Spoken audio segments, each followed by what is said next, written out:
Right now, Nigerians are sharply divided, and the reason is a foreign action that has unexpectedly landed in our political and emotional space. News and discussions around the United States military posture, statements linked to former President Donald Trump, and America's wider foreign policy signals have created two very different reactions across the country. In the South, many people are openly celebrating. In the North, there is visible anger, concern, and organized protest. This is not just about America.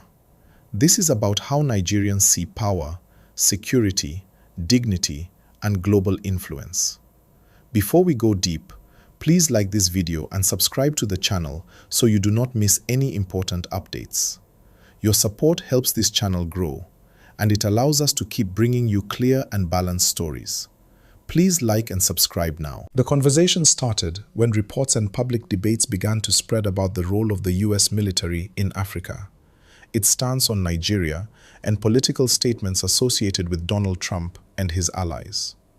To many Nigerians in the South, this moment feels like long-awaited global attention to issues they believe the North has dominated for decades. There is a feeling, whether right or wrong, that international pressure may finally force accountability, change old power structures, and weaken systems that have failed ordinary people. In several southern cities, the mood online and on the streets is closer to relief than anger. People are saying, "At last, the world is watching." For them, the US military posture is not seen as an attack on Nigeria, but as pressure on leaders they believe have ignored insecurity, economic hardship, and injustice for too long. Some even argue that external pressure is the only language Nigerian elites understand. That is why you hear jubilation, celebration, and strong approval from this side of the country. Please don't forget to like this video and subscribe. It really helps, and it keeps you connected to this conversation. But when you move northward, the story changes completely. In the north, many see the same situation as an insult, a threat, and a dangerous interference in Nigeria's sovereignty. Protests and strong statements are driven by fear that foreign military influence could destabilize the region further, worsen insecurity, or unfairly target northern interests. There is also deep anger toward Donald Trump, whose past comments and policies are remembered as harsh, dismissive, and disrespectful to African and Muslim-majority countries. For many in the North, Trump represents a symbol of Western arrogance. So when his name is linked, directly or indirectly, to military pressure or foreign involvement, it triggers resistance. The protests are not only about America. They are about dignity, identity, and the fear of being painted as the problem in Nigeria's complex security challenges. Please like this video and subscribe if you're finding this explanation useful. Let us keep going. What makes this situation more sensitive is Nigeria's long history with foreign powers. From colonial rule to Cold War politics and modern security partnerships, Nigerians have learned to be suspicious of outside involvement. Some remember how foreign interventions in other countries started with promises of help and ended with long-term instability. So when people hear US military and pressure, emotions rise very quickly. In the South, supporters argue that Nigeria is already unstable and that pretending everything is fine has not worked. They point to years of insecurity, economic decline, and political tension. In their view, international scrutiny could push reforms, improve governance, and protect vulnerable communities. They see jubilation not as betrayal, but as hope. In the North, critics respond by saying that no foreign military truly acts without self-interest. They ask hard questions. What does America really want?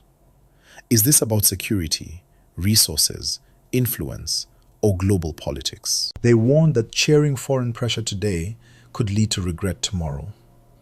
Please pause here and like the video, subscribe to the channel, and share this discussion with others. It helps more people hear balanced analysis. Another layer to this story is Nigerian internal politics. Politicians on all sides are using this moment to strengthen their narratives. Some southern politicians quietly welcome international attention to support their calls for restructuring and reform. Some northern leaders strongly reject it to show strength and protect their base. Social media then amplifies these positions, turning debate into heated arguments, insults, and sometimes misinformation. And this is where the danger lies. When Nigerians begin to see each other as enemies, instead of fellow citizens with different fears and hopes, the country becomes weaker. Foreign powers, whether intentionally or not, benefit from division. Unity does not mean agreement, but it does mean understanding why others feel the way they do. Please like and subscribe again. It takes just 1 second and it makes a big difference. Let us also talk about Donald Trump's role in perception. Even when he is not directly in office, his name carries weight. His past policies on immigration, travel bans, and global alliances created strong reactions worldwide. So in Nigeria, his name alone can ignite emotions. Some see him as a strong leader who speaks bluntly. Others see him as disrespectful and divisive.